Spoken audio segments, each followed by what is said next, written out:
সবাইকে স্বাগত আজকের পর্বে আমরা কুমিল্লা বোর্ড 2025 এর 3 নং সৃজনশীল প্রশ্নটির সমাধান করব। তো প্রশ্নটি হচ্ছে, প্রথম প্রশ্ন ক, এখানে x এর পাওয়ার হচ্ছে 2p মাইনাস হচ্ছে 1 ইকুয়াল টু হচ্ছে 128 হলে p এর মান কত। তো এখানে এটা সূচক অংশ। তো সূচকের ক্ষেত্রে আমরা জানি যে যদি ভিত্তি সমান হয়, যদি উভয় পাশের ভিত্তি সমান হয় তাহলে বলা যায় যে পাওয়ার সমান, তাহলে x ইকুয়াল টু y হবে। তাহলে এটার ভিত্তি 4 আর এটার ভিত্তি যদি 4 আকারে প্রকাশ করা যায় তাহলে আমরা উত্তরটা পাবো, কারণ p এর মানটা এখনো পাওয়ার হিসেবেই আছে। তো এটা ভিত্তি মৌলিক সংখ্যা না, মৌলিক সংখ্যা যদি নিয়ে যায় তাহলে 4 কে লেখা যায় হচ্ছে 2 স্কয়ার, অর্থাৎ 4 এর মধ্যে 2 আছে দুইবার, তাহলে 2 স্কয়ার তার পাওয়ার হচ্ছে 2p মাইনাস হচ্ছে 1। আর 128 এর মধ্যে যদি 2 দিয়ে ভাগ করি 64, 2 দিয়ে ভাগ করলে 32, 2 দিয়ে করলে 16, 2 দিয়ে ভাগ করলে 8, 2 দিয়ে ভাগ করলে 4, 2 দিয়ে ভাগ করলে 2, তাহলে এরকম 1 2 3 4 5 6 7, তাহলে 2 এর পাওয়ার হচ্ছে 7। এখন পাওয়ারের উপর পাওয়ার, অর্থাৎ 2 পাওয়ার তার উপরে 2p মাইনাস 1, এটাও পাওয়ার, তাহলে পাওয়ারে গুণ হবে 2 দুগুণে 4p, আর 2 আর 1 গুণ করলে 2। এখন ভিত্তি সমান, এই পাশে 2 এবং এই পাশের ভিত্তি 2, তাহলে আমরা বলতে পারি যে পাওয়ার 4p মাইনাস 2 আর এই পাশে পাওয়ার 7 এরা সমান। 2 ডানে দিব, ডানে দিলে যোগ হবে 9 হয়, যোগ করলে তাহলে এখানে 4 দিয়ে ভাগ, p এর মান হচ্ছে 9/4, অ্যান্সার হচ্ছে 9/4।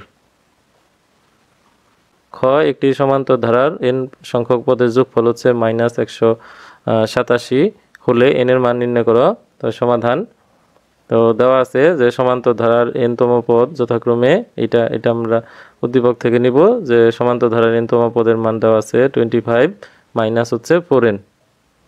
এখন আমাদের যোগফল বের করতে গেলে যোগফলের যে সূত্র আছে সেটা হচ্ছে Sn equal to n/2 2a plus n minus 1 into D, যেখানে আমাদের প্রয়োজন কিন্তু এই এর মান এবং ডির মান, অর্থাৎ ধারা ছাড়া এ এবং ডির মান বের করা যায় না।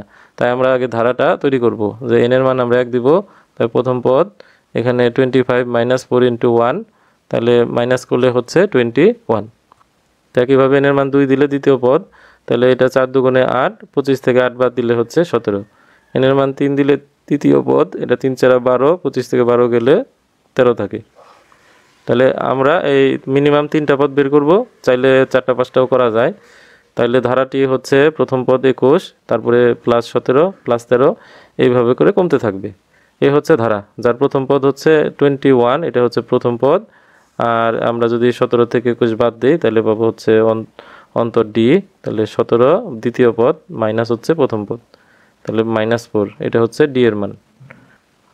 আর অন্তর এখানে ডি ইকুয়াল টু হচ্ছে যে দ্বিতীয় পদ মাইনাস হচ্ছে প্রথম পদ, অর্থাৎ -4। তাহলে n সংখ্যক পদের যোগফল n/2 2a plus n minus 1 into D. তো আমরা এখানে মান বসাবো প্রশ্ন মতে, যে এটার যোগফলের মান দেওয়া আছে প্রশ্নে -187। তাহলে এখানে বসানো যায় এর মান হচ্ছে 21 বসাবো, ডির মান হচ্ছে -4, তাহলে এটার গুণফল হচ্ছে 42, আর -4টা সামনে না, এই প্লাসের সাথে গুণ করলে 4 ইন্টু n মাইনাস 1, তাহলে 42 মাইনাস 4n মাইনাস মাইনাসে +4, তাহলে এখানে 42 আর 4 যোগ করলে হচ্ছে 46। এখান থেকে আমরা 2 কমন নিব, তাহলে ভিতরে থাকবে এটা হচ্ছে 23 আর এটা হচ্ছে 2n, এই 2 এবং এই 2 কাটা, তাহলে n ইন্টু 23 মাইনাস 2n। আমরা এখন গুণ দিব, 23 দিয়ে n গুণ করলে 23n, n দিয়ে এটাকে গুণ করলে 2n স্কোয়ার, যা আছে তাই থাকবে। এটাকে সাজিয়ে সামনে আনবো মাইনাস, এটা হলো প্লাস, আর এটা মাইনাস ছিল, বাদিকে নিলে প্লাস হবে। এখান থেকে প্রত্যেকটাকে আমরা -1 দিয়ে বা -1 দ্বারা গুণ বা ভাগ করলে চিহ্নগুলো বদলাবে, কারণ মিডল টার্ম করতে আমাদের সুবিধা হয়। যদি সামনে মাইনাস থাকে একটু প্রবলেম হতে পারে, তাই এটা মাইনাস প্লাস হয়ে গেছে, প্লাস মাইনাস হবে আর প্লাসটা মাইনাস হবে।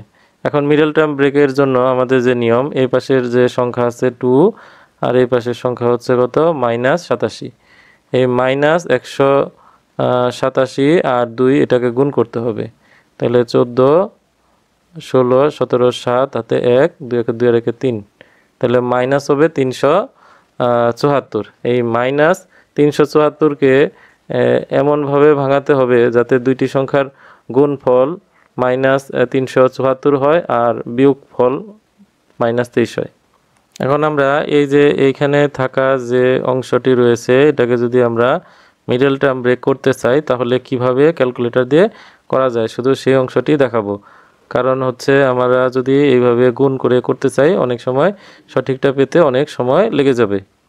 ক্যালকুলেটর করার জন্য আমরা প্রথমে যে মোড বাটন আছে এই মোড বাটন চেপে যে এখানে এই ধরনের ক্যালকুলেটর থাকলে আমরা এখানে 5 নাম্বার যে ইকুয়েশন আছে সেই ইকুয়েশনে পাবো। আর যদি 100 ms থাকে তাহলে এটাকে 3বার চাপলে ইকুয়েশন নামে একটা অংশ আসবে, তো সেটাকে আমাদের প্রবেশ করতে হবে। এখানে আমরা 5 চাপলাম। এখন ইকুয়েশনের অঙ্ক এখানে এটা হলো ডিগ্রির অঙ্ক, তো এটা দ্বিঘাত সমীকরণ, এখানে n এর মানটা বের করতে হবে। তো দ্বিঘাত সমীকরণের জন্য এই যে 3 নাম্বার যে অপশনটি রয়েছে সেটা হলো দ্বিঘাত সমীকরণ। তাহলে আমাদের এখানে 3 প্রেস করতে হবে। এখানে a এর মান হচ্ছে a মানে হচ্ছে n স্কয়ারের সহগ, n স্কয়ার সহগ কত 2। তারপরে b এর মান হচ্ছে -23, তাহলে -23 এটা দিয়ে ইকুয়াল দিলে ইনপুট হবে। আর c এর মান হচ্ছে -187, তাহলে -187, তাহলে সমান দিলে আমরা এখানে রেজাল্টটা পাবো। তাহলে x1 এর মান হচ্ছে 17, তার মানে একটা মান হচ্ছে 17, এটা আমরা মনে রাখবো। আর আরেকটা মান হচ্ছে -11/2, তাহলে -11/2। এখন আমরা আশা করি উত্তরটা পেয়ে গেছি। এখন হচ্ছে মিডল টার্ম যখন আমরা করব তখন কিন্তু এখানে যে মানটা আসবে এটার বিপরীত চিহ্নগুলো নিতে হবে, অর্থাৎ 17-এর আগে এখানে প্লাস ছিল কিন্তু আমাদের নিতে হবে কি -17, অর্থাৎ মিডল টার্মের এই যে এই দুইটা সংখ্যা আনার জন্য এই কাজটি করতে হবে। আর হচ্ছে এটা -11/2, এটা আমাদের নিতে হবে শুধু 11/2। এখানে কথা হচ্ছে যে এটা ভগ্নাংশ রাখা যাবে না, এই 2কে গুণ করতে হবে এইটার সাথে।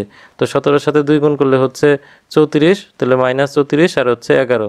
তো যেহেতু এটা নেগেটিভ আর এটা হচ্ছে পজিটিভ, এখন এটার সাথে n লাগাই দিলেই হয়ে যায়। তাহলে -34n আর এটা হচ্ছে 11n। এই হচ্ছে আমাদের মাঝখানে দুইটা পাওয়ার পদ্ধতি। তো সেক্ষেত্রে সংখ্যা হচ্ছে 34 এবং 11। 34 আর 11 এই দুটি সংখ্যার গুণফল হচ্ছে এই 374, আর 34 থেকে 11 বাদ দিলে হচ্ছে 23।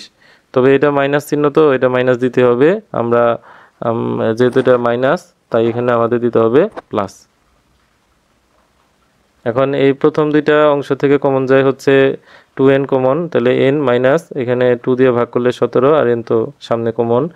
এই দুইটার মধ্যে মিল আছে 11 দিয়ে এখানে ভাগ করলে n আর এটা ভাগ করলে হচ্ছে 17, তাহলে বাকি থাকে হচ্ছে 2n + 11। তাহলে হয় এইটা এবং এটার গুণফল হচ্ছে 0, হয় এটা 0 অর্থাৎ এটার মান 0, না হয় এটার মান হচ্ছে 0। তাহলে n - 17 0 বা n এর মান হচ্ছে 17, অথবা এখানে 2n + 11 = 0, 2n = -11 আর n = -11/2। তাহলে n এর মান কখনো ঋণাত্মক, ভগ্নাংশ এগুলো হতে পারে না, তাহলে ইহা গ্রহণযোগ্য নয়। তাহলে n এর মান হচ্ছে 17, অর্থাৎ পজিটিভ মানই গ্রহণযোগ্য। গ গুণোত্তর ধারাটির প্রথম 7টি পদের সমষ্টি নির্ণয় করো। তো এখানে সমাধান দেওয়া আছে, একটি গুণোত্তর ধারার n-তম পদ, এটা প্রশ্নে দেওয়া আছে। এখন আমাদের ধারা বের করতে হবে। কতে আমরা যেমন n এর মান 1 2 3 বসাইছি, এখানেও তাই বসাবো। তো n এর মান যদি 1 হয় তাহলে প্রথম পদ এখানে n এর জায়গায় 1 হবে। তাহলে 1/2 থেকে 1 বাদ দিলে এটা লসাগু করলে হয় 1 - 2 মানে -1/2। তো মাইনাস চিহ্নটা রাখা যাবে না, কারণ আমরা জানি যে কোনো কিছুর পাওয়ার নেগেটিভ হলে এটাকে পজিটিভ করার জন্য উল্টায় দিতে হবে। তাহলে মাইনাস চিহ্ন ওঠানোর জন্য এটাকে আমরা নিচে পাঠিয়ে দেবো। আর কোনো কিছুর পাওয়ার যদি হাফ হয় সেটা হচ্ছে √, তাহলে 1/√2। n এর মান 2 হলে n এ 2 বসানো হলে এখানে পাবো এটা একইভাবে এটা, তাহলে 2 এর পাওয়ার হচ্ছে 3/2। এখন 2 এর পাওয়ার যদি 3/2 থাকে তাহলে এটাকে যেভাবে লেখা যায় এটা হচ্ছে 2 + 1 লেখা যায়। তাহলে 2 টু দ্য পাওয়ার যদি আমরা আলাদা করি তাহলে এই 2 দিয়ে এই 2 ভাগ করলে হচ্ছে 1 আর এটা হচ্ছে কত হাফ। তাহলে এটাকে আমরা আলাদা করে লিখতে পারি যে 2 পাওয়ার 1 × 2 পাওয়ার হাফ, কারণ ভিত্তি একই থাকলে গুণের সময় পাওয়ার যোগ হয়। তাহলে এখানে 2 পাওয়ার 1 মানে হচ্ছে 2 নিজেই, আর 2 পাওয়ার হাফ মানে হচ্ছে √2। তো n এর মান যদি 3 হয় তাহলে 3 বসাইলে আমরা পাবো 1/2 পাওয়ার 5/2।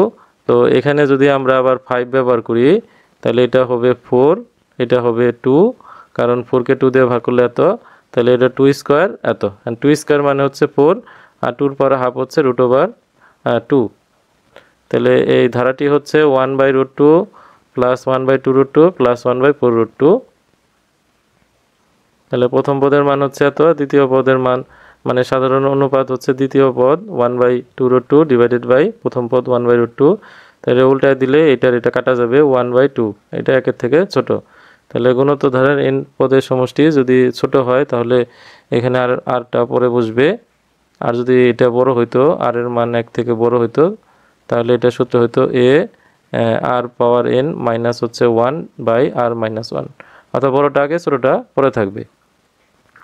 7টি পদের সমষ্টি, এখানে n এর জায়গায় বসবে হচ্ছে 7, 7 বসবে, এর জায়গায় মান 1/√2 আর r এর জায়গায় হবে 1/2। তাহলে এই 1 থেকে হাফ বাদ দিলে হচ্ছে হাফ থাকে, আর 1 এর পাওয়ার 7 দিলে 1, আর 2 এর পাওয়ার 7 দিলে হচ্ছে 128। তাহলে যদি লসাগু করে 128 1 এর সাথে গুণ করলে 128 মাইনাস হচ্ছে 1, তাহলে বিয়োগ করলে উপরে হচ্ছে 127, নিচে হচ্ছে 128, আর এটা গুণ চিহ্ন দিয়ে নিচের যে সংখ্যাটা আছে এটা উল্টায় দিছি। এখন আমরা যে কাজ করব, এই নিচে √2 রাখা যাবে না, এটা নিয়ম নাই। তো এই 2 এর মধ্যে দিলে স্কয়ার লেখা যায়, অর্থাৎ যে কোনো সংখ্যাকে √1 লিখলে সেটা 2 বার গুণ বোঝায়। তো এইখান থেকে যদি আমরা এখান থেকে একটা কেটে বাদ দেই তাহলে থাকে একটা √2, তাহলে উপরে √2 থাকলে কোনো প্রবলেম নাই। তাহলে হবে 127 √2 ডিভাইডেড বাই 128, এটাই হচ্ছে অ্যান্সার। সবাইকে ধন্যবাদ।